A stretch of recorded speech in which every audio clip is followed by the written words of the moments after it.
നമുക്ക് നോക്കാം. ഈ ഒരു യൂണിറ്റ് വളരെ ചെറിയൊരു യൂണിറ്റ് ആണ്. ഇതിലുടനീളം നമ്മൾ പഠിക്കാൻ പോകുന്നത് ചാൾസ് ഒന്നാമൻ എന്ന് പറഞ്ഞ ഭരണാധികാരി, ഇംഗ്ലണ്ട് ഭരിച്ച ഒരു ഭരണാധികാരിയാണ് ആര്? ചാൾസ് ഒന്നാമൻ. ഇദ്ദേഹത്തിന്റെ ഭരണം എങ്ങനെയായിരുന്നു? ഇദ്ദേഹം ഏത് തരത്തിലാണ് ഭരിച്ചത്? ഇതൊക്കെയാണ്, അല്ലെങ്കിൽ ആ ഭരണകാലത്ത് ഉണ്ടായിരുന്ന പ്രത്യേകതകളൊക്കെയാണ് നമ്മൾ ഈ ഒരു ചെറിയ യൂണിറ്റ് നമ്മൾ എന്ത് ചെയ്യാൻ പോകുന്നത്? ഡിസ്കസ് ചെയ്യാൻ പോകുന്നത്. ഓക്കെ, കുറച്ച് കൺഫ്യൂസ്ഡ് ആവാൻ ചാൻസ് ഉണ്ട്. അതായത് ഓരോ രാജാക്കന്മാരുടെയും മകൻ അല്ലെ, അതായത് സൺ ആൻഡ് ഡോക്ടർ, അങ്ങനെ ഒരുപാട് ആൾക്കാരെ കുറിച്ച് നമ്മൾ നോക്കാനുണ്ട്. സോ കൺഫ്യൂസ്ഡ് ആവാതെ ശ്രദ്ധിച്ചു കേൾക്കുക. ഓക്കെ, സോ നമുക്ക് ആദ്യം തന്നെ ലെസണിലോട്ട് കിടക്കാം. അതിന് മുൻപ് ഒരു കാര്യം ഞാൻ ചോദിക്കാം. നിങ്ങൾക്ക് സ്റ്റുവർട്ട് ലിറ്റിൽ എന്ന് പറഞ്ഞ ഒരു റാറ്റിനെ അറിയാം അല്ലെ?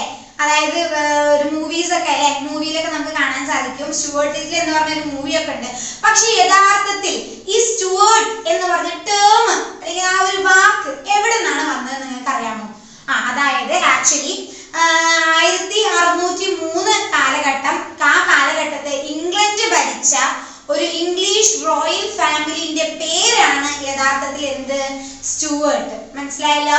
സോ യഥാർത്ഥത്തിൽ 1603 കാലഘട്ടം മുതൽ ഇംഗ്ലണ്ടിൽ എന്ത് ആരംഭിക്കുകയാണ്? സ്റ്റുവർട്ട് ഭരണകാലം അല്ലെങ്കിൽ സ്റ്റുവർട്ട് ഡൈനാസ്റ്റി ഇവിടെ തുടങ്ങുകയാണ്. നമുക്ക് നോക്കാം, നമ്മൾ അവസാനമായിട്ട് പഠിച്ചു നിർത്തിയത് ടൂഡർ ഡൈനാസ്റ്റിനെ കുറിച്ചാണ് അല്ലെ? ടൂഡർ ഡൈനാസ്റ്റി അല്ലെങ്കിൽ ടൂഡർ ഭരണത്തിലെ ഏറ്റവും അവസാനത്തെ കണ്ണിയായ അല്ലെങ്കിൽ ഏറ്റവും അവസാനത്തെ ഭരണാധികാരി ആയിരുന്നു ആര്? ക്വീൻ എലിസബത്ത് ദി ഫസ്റ്റ് അല്ലെ? ക്വീൻ എലിസബത്ത് ആയിരുന്നു ടൂഡർ ഡൈനാസ്റ്റിന്റെ ഏറ്റവും അവസാനത്തെ ഭരണാധികാരി എന്ന് പറയുന്നത്. ഇതിന് ശേഷം അഥവാ എലിസബത്ത് രാജ്ഞിയുടെ മരണത്തിന് ശേഷം പിന്നീട് ഇംഗ്ലണ്ടിൽ നിലവിൽ വന്ന ഒരു ഭരണ റോയൽ ഫാമിലി അഥവാ ഒരു ഇംഗ്ലീഷ് റോയൽ ഫാമിലിയാണ് ഏത്? സ്റ്റുവർട്ട്. മനസ്സിലായല്ലോ? സോ ഇവിടെ അങ്ങോട്ട് നമ്മൾ ഇനി പഠിക്കാൻ പോകുന്നത് എന്താണ്? സ്റ്റുവർട്ട് ഡൈനാസ്റ്റിയും അതിനെ കുറിച്ചുള്ള പ്രത്യേകതകളാണ്. ഓക്കെ, സോ അതിലൊക്കെ ഇൻക്ലൂഡ് ആയ ആളാണ് ആര്? നമ്മൾ നേരത്തെ പറഞ്ഞ നമ്മുടെ ലെസന്റെ പേര് ചാൾസ് ഒന്നാമൻ. ഓക്കെ, സോ എലിസബത്ത് രാജ്ഞിയുടെ ഭരണത്തിന് ശേഷം 1603 കാലഘട്ടത്തിൽ നിലവിൽ വന്ന ഒരു ഭരണാധികാരിയാണ് ആര്? ജെയിംസ് ആറാമൻ. ആരാണ്? ജെയിംസ് ആറാമൻ. ഓക്കെ, പിന്നീട് എലിസബത്ത് രാജ്ഞിയുടെ മരണത്തിന് ശേഷം ജെയിംസ് ആറാമൻ ജെയിംസ് ഒന്നാമൻ എന്നുള്ള പേരിലാണ്, അല്ലെങ്കിൽ ജെയിംസ് ആറാമൻ ജെയിംസ് ഒന്നാമൻ എന്നുള്ള പേര് ഉപയോഗിച്ചിട്ടാണ് പിന്നീട് അങ്ങോട്ട് ഇദ്ദേഹം എന്ത് ചെയ്തത്? ഇംഗ്ലണ്ടിനെ ഭരിച്ചത്. മനസ്സിലായല്ലോ?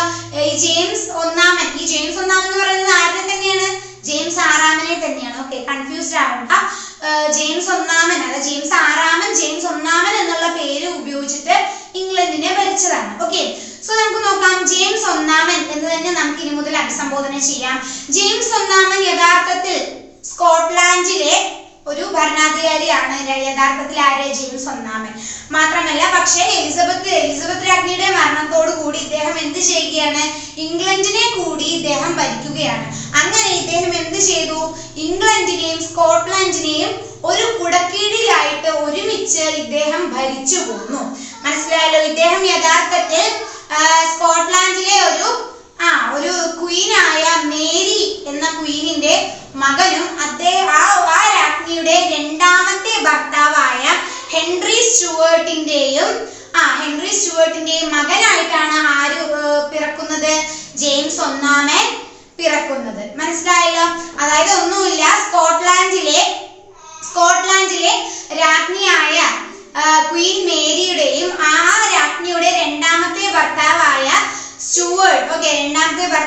ഹെൻറി സ്റ്റുവർട്ടിന്റെയും മകനായിട്ടാണ് ഇവിടെ ആര് പിറക്കുന്നത്? ജെയിംസ് ഒന്നാമൻ പിറക്കുന്നത്. മാത്രമല്ല, ഇദ്ദേഹമാണ് ഡോക്ട്രിൻ ഓഫ് ഡിവൈൻ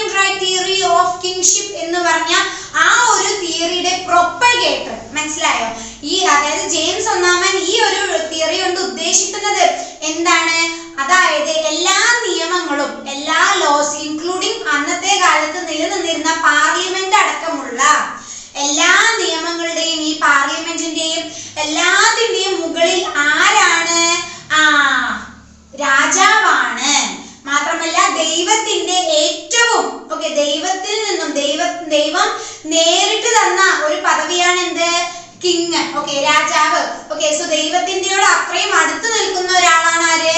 രാജാവ്. അതുകൊണ്ട് തന്നെ എല്ലാ നിയമങ്ങളും എല്ലാ പാർലമെന്റും ആരുടെ കീഴിലാണ്? അഥവാ ഇവരിലൊക്കെ മുകളിൽ ആരാണ് നിൽക്കുന്നത്? രാജാവാണ് നിൽക്കുന്നത്. മനസ്സിലായല്ലോ? സോ ഈ ഒരു തിയറി അല്ലെങ്കിൽ ഇതാണ് യഥാർത്ഥത്തിൽ ഈ ഒരു ഡിവൈൻ റൈറ്റ് തിയറിന്റെ ഒരു തീം എന്ന് പറയുന്നത്. ഇതിന്റെ പ്രൊപ്പഗേറ്റർ ആണ് ആര്? ജെയിംസ് ഒന്നാമൻ. ഇപ്പോൾ ശ്രദ്ധിക്കണം, ജെയിംസ് ആറാമനെ തന്നെയാണ് നമ്മളിവിടെ ജെയിംസ് ഒന്നാമൻ എന്ന് പറഞ്ഞ് അഭിസംബോധന ചെയ്യുന്നത്. സോ അതൊന്നും നിങ്ങൾ അറിഞ്ഞിട്ടില്ല വെച്ചാൽ നിങ്ങൾക്ക് പിന്നീട് അങ്ങോട്ട് പഠിപ്പിക്കുന്ന ഒന്നും നിങ്ങൾക്ക് മനസ്സിലാവില്ല. സോ നമുക്ക് നോക്കാം. ഇതിന്റെ പ്രൊപ്പഗേറ്റർ ജെയിംസ് ഒന്നാമനാണ് ഞാൻ പറഞ്ഞത്. അദ്ദേഹത്തിന്റെ ബാസിലിക്കോൺ ഡൊർഗാൻ എന്ന് പറഞ്ഞ ഒരു പുസ്തകത്തില് നമുക്ക് ഇതിനെ കുറിച്ച് അല്ലെങ്കിൽ ഈ ഒരു തിയറി എന്താണ് എന്ന് നമുക്ക് വിശദമായിട്ട് തന്നെ ജെയിംസ് ഒന്നാമൻ വിവരിക്കുന്നുണ്ട്. ഇത് പബ്ലിഷ് ചെയ്തത് 1599 കാലഘട്ടത്താണ് ഇത് എന്ത് ചെയ്യുന്നത്? പബ്ലിഷ് ചെയ്യുന്നത്. മനസ്സിലായല്ലോ? സോ ഇതാണ് തിയറി. അതുകൊണ്ട് തന്നെ പാർലമെന്റിലെ അംഗങ്ങൾക്ക് ഒട്ടും തന്നെ ഈ ജെയിംസ് ഒന്നാമൻ എന്ന് പറഞ്ഞ രാജാവിനോട് എന്തില്ല? യോജിപ്പില്ല. മനസ്സിലായല്ലോ? അതുവരെയും കറക്റ്റ്, അതായത് നിയമങ്ങൾ എല്ലാവർക്കും ബാധകമായ നിയമങ്ങളുടെ അടിസ്ഥാനത്തിലായിരുന്നു എല്ലാ കാര്യങ്ങളും എന്ത് ചെയ്തിരുന്നത്? നടന്നിരുന്നത്. അതായത് ഇതിന് തൊട്ട് മുമ്പുള്ള ഭരണം ആരുടേതായിരുന്നു? ക്വീൻ എലിസബത്തിന്റേതായിരുന്നു അല്ലെ? സോ ക്വീൻ എലിസബത്തിന്റെ ഭരണത്തെ കുറിച്ച് നമുക്കറിയാമല്ലേ? എല്ലാം വളരെ നല്ല രീതിക്ക്, അതേപോലെ തന്നെ യുദ്ധങ്ങൾ, അതുപോലെ തന്നെ ചില തർക്കങ്ങളെല്ലാം വളരെ നല്ല ഭംഗിയായ രീതിക്ക് തന്നെ തീർത്തു കൊടുക്കുന്ന ഒരു രാജ്ഞിയായിരുന്നു ആര്? Queen Elizabeth. സോ അത്തരത്തിലുള്ള അല്ലെങ്കിൽ ആ ഒരു കാലഘട്ടത്തെ കണ്ടുകൊണ്ട് വന്ന ജനങ്ങൾക്ക് ആ പാർലമെന്റിന് എന്ത് അംഗീകരിക്കാൻ സാധിച്ചില്ല? ജെയിംസ് ഒന്നാമന്റെ ഈ ഒരു തിയറി അല്ലെങ്കിൽ ഈ ഒരു തീം അവർക്ക് പൂർണ്ണമായിട്ടും അംഗീകരിക്കാൻ സാധിച്ചില്ല. അഥവാ അവർക്ക് അതിനോട് ഒത്തുപോകാൻ സാധിച്ചില്ല. ആർക്ക്? പാർലമെന്റിന്. മനസ്സിലായല്ലോ? അതേപോലെ തന്നെ ഇത് മാത്രമല്ല, അതായത് ഇപ്പോ രാജാവിന്റെയും പാർലമെന്റിന്റെയും ഇടയ്ക്കുള്ള തർക്കങ്ങൾക്ക് ഇത് മാത്രമല്ല, അവർ തമ്മിലുള്ള തർക്കങ്ങൾക്ക് ഇത് മാത്രമല്ല കാരണം. ഇതൊന്നും കൂടാതെ രാജാവിന്റെ ചില റിലീജിയസ് മതപരമായ ചില പ്രത്യേക നയങ്ങളും, അതേപോലെ തന്നെ ഫിനാൻസിൽ രാജാവ് ഉൾക്കൊള്ളിച്ചിട്ടുള്ള ചില പ്രത്യേക നിയമങ്ങളും മാത്രമല്ല ചില ഫോറിൻ പോളിസികളിൽ ഇദ്ദേഹം വരുത്തിച്ച മാറ്റങ്ങളും ഒന്നും തന്നെ ആർക്ക് യോജിച്ചു പോകാൻ സാധിച്ചിരുന്നില്ല? പാർലമെന്റിന് യോജിച്ചു പോകാൻ സാധിച്ചില്ല. സോ ഇതൊക്കെയാണ് യഥാർത്ഥത്തിൽ ഈ രാജാവും ജെയിംസ് ഒന്നാമൻ എന്ന് പറഞ്ഞ രാജാവും പാർലമെന്റും തമ്മിലുള്ള തർക്കങ്ങൾക്ക് ഇടയായ കാരണങ്ങൾ എന്തൊക്കെയാണ്? ഇതൊക്കെയാണ്. മനസ്സിലായല്ലോ? മാത്രമല്ല യഥാർത്ഥത്തിൽ ജെയിംസ് ഒന്നാമൻ സ്വന്തമായിട്ട് തന്നെ എന്ത് പ്രഖ്യാപിക്കുകയാണ്? The king of great Britain എന്ന് സ്വന്തമായിട്ട് തന്നെ എന്ത് ചെയ്യുകയാണ്? പ്രഖ്യാപിക്കുകയാണ്. മാത്രമല്ല ഏകദേശം നമ്മൾ 16-17 നൂറ്റാണ്ടുകളിൽ ഒരു മാറ്റം, അതായത് റിലീജിയസ് റിഫോമേഴ്സ് ആയ പ്യൂരിറ്റൻസിനോട് എന്തായിരുന്നു? ജെയിംസ് ഒന്നാമന് പൂർണ്ണമായ എതിർപ്പായിരുന്നു. മനസ്സിലായല്ലോ? അതായത് പ്യൂരിറ്റൻസ് എന്ന് പറയുന്നത് ആരാ? പാർലമെന്റിന്റെ കൺട്രോളിലുള്ള ആൾക്കാരാണ്. ആര് യഥാർത്ഥത്തിൽ? പ്യൂരിറ്റൻസ്. അവരൊക്കെ ഈ പ്യൂരിറ്റൻസ് എന്താണ്? 16-17 കാലഘട്ടത്തിൽ റിലീജിയസ് റിഫോം കൊണ്ടുവന്ന ആൾക്കാരാണ് അല്ലെ? ഇതൊക്കെ നമ്മൾ നേരത്തെ പഠിച്ചതാണ്. സോ ആ ആൾക്കാരാണ് ആര്? പ്യൂരിറ്റൻസ്. അപ്പൊ ഈ പ്യൂരിറ്റൻസിനൊക്കെ ഒന്നും ആരൊത്തുപോയിരുന്നില്ല? ഈ രാജാവ് ഒത്തുപോയിരുന്നില്ല. മാത്രമല്ല ഇദ്ദേഹം ജെയിംസ് ഒന്നാമൻ ഒരു കാത്തലിക് ലേഡിന്റെ മകനാണ് എന്നുള്ള ആ ഒരു സത്യാവസ്ഥയും, അതേപോലെ തന്നെ ഇദ്ദേഹം ആരാണ്? ഈ കാത്തോലിക് റിഫോംസ് ആ തരത്തിലുള്ള കുറച്ച് പ്രാക്ടീസുകളൊക്കെ നടത്തുന്നു. ഇത്തരത്തിലുള്ള കുറച്ച് കാരണങ്ങൾ കൂടി ഈ പാർലമെന്റും രാജാവും തമ്മിലുള്ള തർക്കങ്ങൾക്ക് ഇടയായിട്ടുണ്ട്. മനസ്സിലായല്ലോ? സോ ഇതിന്റെ ഇടയിലൊക്കെ അതായത് ഇദ്ദേഹം എന്ത് ചെയ്യാണ്? ഇത്രയും കാര്യങ്ങൾ നടക്കുന്നതോടുകൂടി പാർലമെന്റിനെ ആര് പിരിച്ചുവിടുകയാണ്? അതായത് ഒത്തുകൂട്ടിയതിനു ശേഷം ഈ ആര് പിരിച്ചുവിടുകയാണ്? ഈ പാർലമെന്റിനെ രാജാവ് അതായത് 1621 കാലഘട്ടമാകുമ്പോഴേക്കും എന്ത് ചെയ്തു? ഈ പാർലമെന്റിനെ ഇദ്ദേഹം പിരിച്ചുവിട്ടു. ഇതിന്റെ ഇടയിൽ മറ്റൊരു സംഭവം അല്ലെങ്കിൽ മറ്റൊരു സന്ദർഭം ഇവിടെ വന്നിരിക്കുകയാണ്. അതായത് എന്താണ്? ജെയിംസ് ഒന്നാമന്റെ മകനായ ചാൾസ് ഒന്നാമൻ വിവാഹിതനാവാൻ പോവുകയാണ്. ആരുമായിട്ടാണ് വിവാഹിതനാവാൻ പോകുന്നത്? സ്പെയിനിലെ ഒരു കാത്തലിക് പ്രിൻസസുമായിട്ടാണ് ആര് വിവാഹം ചെയ്യാൻ പോയിട്ടുണ്ടായിരുന്നത്? ചാൾസ് ഒന്നാമൻ. ഓക്കെ, അതായത് ജെയിംസ് ഒന്നാമന്റെ മകനായ ചാൾസ് ഒന്നാമൻ സ്പെയിനിലെ ഒരു കാത്തലിക് പ്രിൻസസുമായിട്ട് വിവാഹം ചെയ്യാൻ പോകുന്നു. ഈ ഒരു വാർത്ത വളരെ നല്ല രീതിക്ക് തന്നെ ഈ പാർലമെന്റിലെ അംഗങ്ങൾക്ക് എന്തായില്ല, ഇഷ്ടായില്ല. കാരണം അവർ ഒരുപാട് ഡിസ്റ്റർബ്ഡ് ആയി. കാരണം ഇദ്ദേഹത്തിന്റെ ഭരണം തന്നെ എന്താണ്, ഇവർക്കെതിരെ അല്ലെങ്കിൽ അത്തരത്തിലുള്ള ഒരു ഭരണമാണ്. ഇനി ചാൾസ് ഒന്നാമൻ ഒരു കാത്തലിക് ലേഡിയെ കൂടി കല്യാണം കഴിച്ച് അവര് ഞങ്ങളുടെ രാജ്യം ഭരിക്കുമ്പോൾ അത് ഒരു രീതിക്കും എന്തായി മാറില്ല, ഒത്തുപോവില്ല. അഥവാ പ്യൂരിറ്റൻസിന് ഒരിക്കലും എന്തായി മാറില്ല, തന്റെ രാജ്യം ഒത്തുപോകില്ല എന്ന് ആര് തിരിച്ചറിയുകയാണ്? പാർലമെന്റ് തിരിച്ചറിയുകയാണ്. മനസ്സിലായല്ലോ?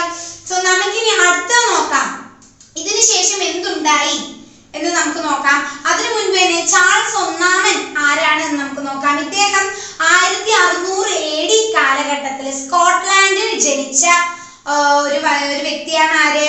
ചാൾസ് ഒന്നാമൻ എന്ന് പറയുന്നത്. ഓക്കെ, ഈ ചാൾസ് ഒന്നാമൻ ചെറുപ്പം മുതലേ എങ്ങനെയാണ്? കുറച്ച് സൈലന്റ് ആണ്, അതേപോലെ തന്നെ ഒരു സിക്ക് ആണ്, മാത്രമല്ല റിസർവ്ഡ് ആണ്. അത്തരത്തിലുള്ള ഒരു ആറ്റിറ്റ്യൂഡാണ് ആരുടേത്? ചാൾസ് ഒന്നാമന്റേത്. മനസ്സിലായല്ലോ? പക്ഷെ ഇദ്ദേഹത്തിന് ഹൈ ടെമ്പർ ഉണ്ട്. ഓക്കെ, ഭയങ്കര ദേഷ്യവും അത്തരത്തിലുള്ള ഒരു ക്യാരക്ടർ ആയിരുന്നു ആരുടേത്? ചാൾസ് ഒന്നാമന്റേത്. മനസ്സിലായല്ലോ? അവസാനം ജെയിംസ് ഒന്നാമന്റെ മരണത്തോടു കൂടി ആര് ഭരണത്തിലേക്ക് കടന്നു വരികയാണ്? ചാൾസ് ഒന്നാമൻ ഇംഗ്ലണ്ടിന്റെ ഭരണാധികാരിയായിട്ട് എന്ത് ചെയ്യുകയാണ്? വരികയാണ്. ചാൾസ് ഒന്നാമന്റെ ഭാര്യ ആരാണ്? സ്പെയിനിലെ ഒരു കാത്തലിക് പ്രിൻസസ് ആണ് ഇദ്ദേഹത്തിന്റെ വൈഫ്. ഓക്കെ, സോ അത് ഞാൻ നേരത്തെ പറഞ്ഞ പോലെ തന്നെ ഇംഗ്ലണ്ടിലെ പാർലമെന്റിൽ ഒരിക്കലും ഒത്തുപോകാത്ത ഒരു കാര്യമായിരുന്നു. നമുക്ക് നോക്കാം. ചാൾസ് ഒന്നാമൻ ഭരണത്തിൽ വരിക എന്ന് പറയുന്നത് ചാൾസ് ഒന്നാമനും അതേപോലെ തന്നെ പാർലമെന്റിനും വലിയ സന്തോഷമുള്ള ഒരു കാര്യമൊന്നും ആയിരുന്നില്ല. മനസ്സിലായല്ലോ? ഇദ്ദേഹം എന്താ ചെയ്തത്? അതായത് ഈ പാർലമെന്റിന്റെ അണ്ടറിലുള്ള പ്യൂരിറ്റൻസിനെ എതിർത്തു നിൽക്കുന്ന ഒരു തരത്തിൽ ഇദ്ദേഹം ഒരു സെക്ഷൻ, അതായത് ഹൈ ചർച്ച് പാർട്ടി എന്ന് പറഞ്ഞ ഒരു സെക്ഷനെ ആര് മുന്നോട്ട് വെക്കുകയാണ്? ഈ ചാൾസ് ഒന്നാമൻ മുന്നോട്ട് വെക്കുകയാണ്. ഈ സെക്ഷൻ പൂർണ്ണമായിട്ടും പാർലമെന്റിന്റെ അണ്ടറിലുള്ള പ്യൂരിറ്റൻസിനെ എതിർക്കുന്ന തരത്തിലായിരുന്നു. ഓക്കെ, ഇതോടുകൂടി എന്തായി? ഈ പാർലമെന്റിന് പൂർണ്ണമായിട്ടും ചാൾസ് ഒന്നാമന്റെ ഭരണത്തോടു കൂടി മടുത്തു എന്ന് പറയാനില്ല. കാരണം അവർ ഒരുപാട് പ്രശ്നങ്ങൾ നേരിട്ടു. മനസ്സിലായല്ലോ?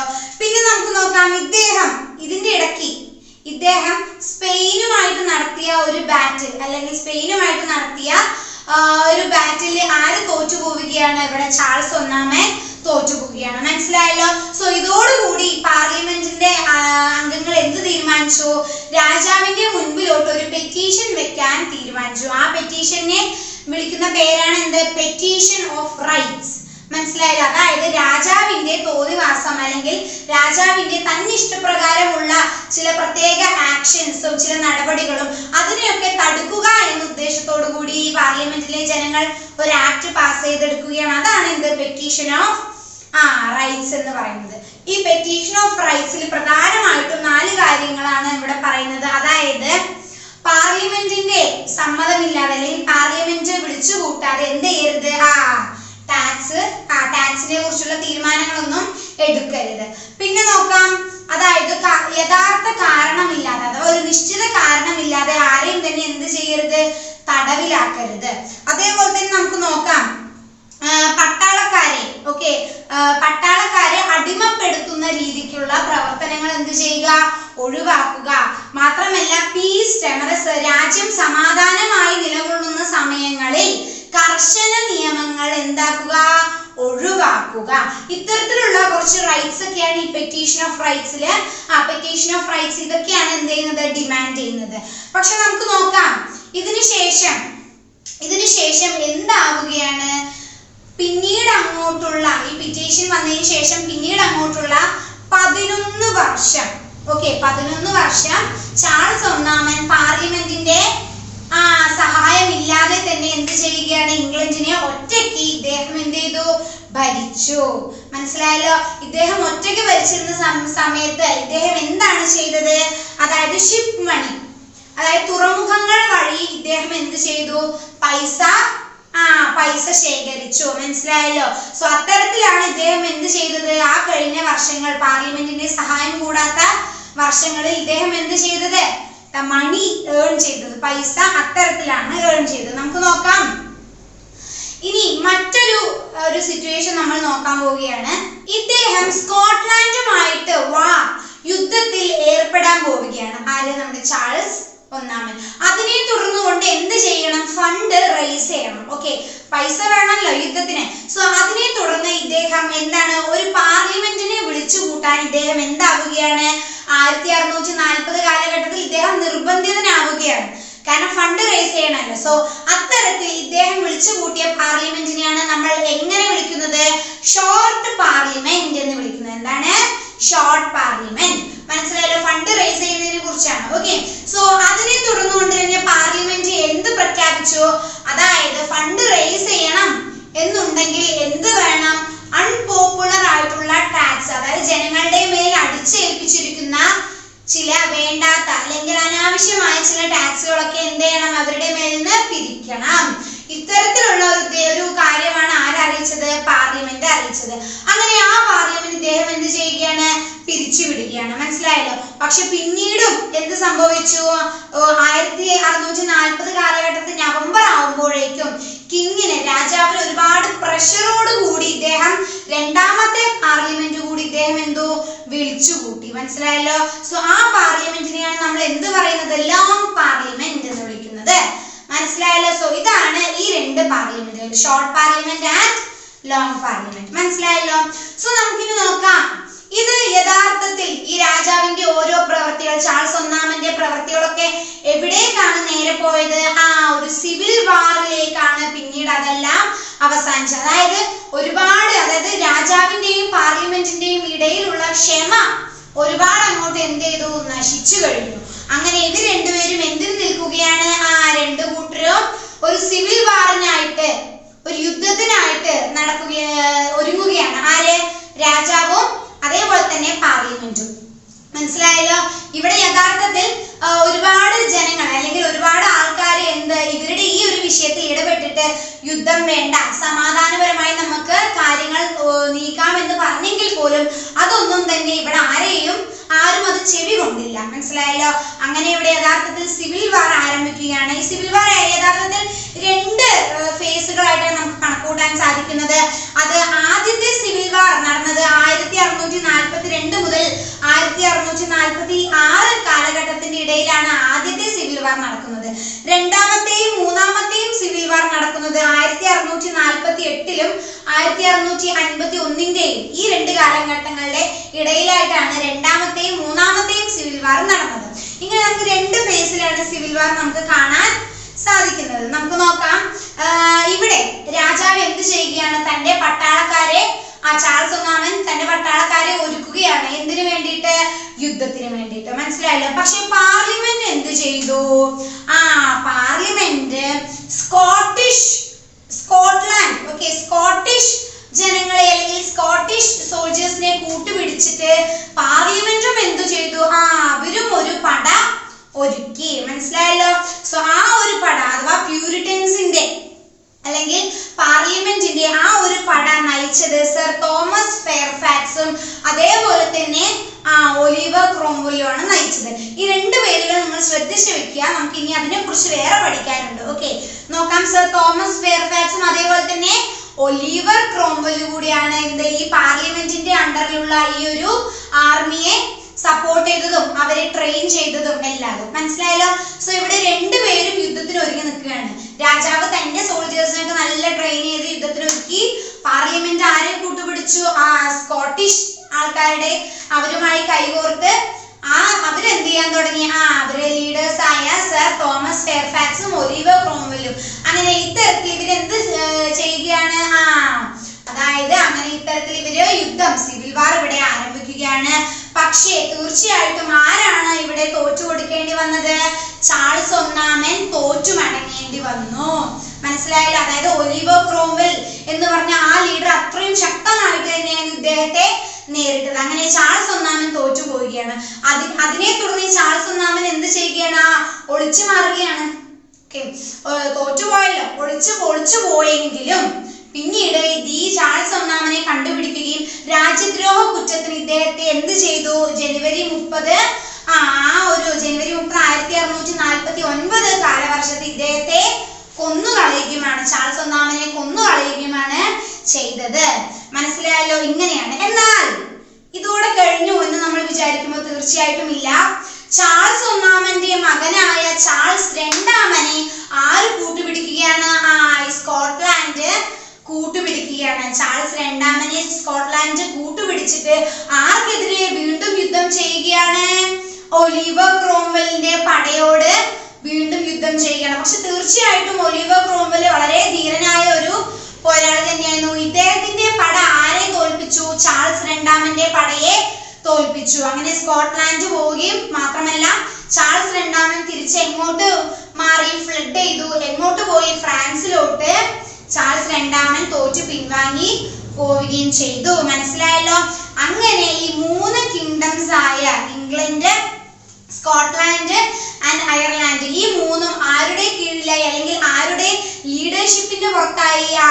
ഒലിവർ ക്രോംവെലിന്റെ ആയി. പക്ഷെ തീർച്ചയായിട്ടും ഒലിവർ ക്രോംവെൽ ഒലിവർ ക്രോംവെൽ രാജാവായിട്ടൊന്നും എന്ത് ചെയ്തില്ല? നിയമം അത്തരത്തിലുള്ള ഒരു പോസ്റ്റ് ഒന്നും ഇദ്ദേഹം ആഗ്രഹിച്ചിരുന്നില്ല. പക്ഷേ ഇദ്ദേഹത്തിന്റെ ദി പ്രൊട്ടക്ടർ എന്നാണ് ഇദ്ദേഹത്തെ നമ്മൾ വിളിക്കുക. Oliver Cromwell the Protector. Okay, അങ്ങനെ ഇദ്ദേഹത്തിന്റെ കീഴിൽ ഈ 3 ഭാഗങ്ങളും കൂടി എന്ത് ചെയ്തു? അങ്ങനെ പോയി. മനസ്സിലായല്ലോ? സോ ഇങ്ങനെയാണ് യഥാർത്ഥത്തിൽ സിവിൽ വാർ ഉണ്ടാകുന്നത്. മനസ്സിലായല്ലോ? ഇത്രയേ ഉള്ളൂ. ചെറിയൊരു ലെസൺ ആണ്, പക്ഷെ കൂടുതൽ നമുക്ക് പഠിക്കാനും ഫോക്കസ് ചെയ്യാനും ഉണ്ട്. ഓക്കെ, സോ ഇത്രേ ഉള്ളൂ. നിങ്ങൾക്ക് ഇന്നത്തെ ഞാൻ എടുത്ത ക്ലാസ്സുകളൊക്കെ നിങ്ങൾക്ക് മനസ്സിലായെന്ന് ഞാൻ വിശ്വസിക്കുകയാണ്. ഇനി SLM ഒന്ന് ജസ്റ്റ് എടുത്ത് വായിച്ചു നോക്കുക, നന്നായി ഒന്ന് വായിച്ചു നോക്കുക, എല്ലാം മനസ്സിലാകും. ഓക്കെ, സിമ്പിൾ ആണ്. അറിയാത്ത ഭാഗങ്ങളുണ്ടെങ്കിൽ നിങ്ങൾ എടുത്ത് നന്നായി ഒന്ന് സൂക്ഷിച്ച് ശ്രദ്ധിച്ച് കേട്ട് ഈ ക്ലാസ് കാണേണ്ടതാണ്. ഓക്കെ, സോ നമുക്ക് ഇനി അടുത്തൊരു വീഡിയോയിൽ കാണാം, അടുത്തൊരു ക്ലാസ്സിൽ കാണാം. അതുവരെ ബൈ ആൻഡ് താങ്ക് യു.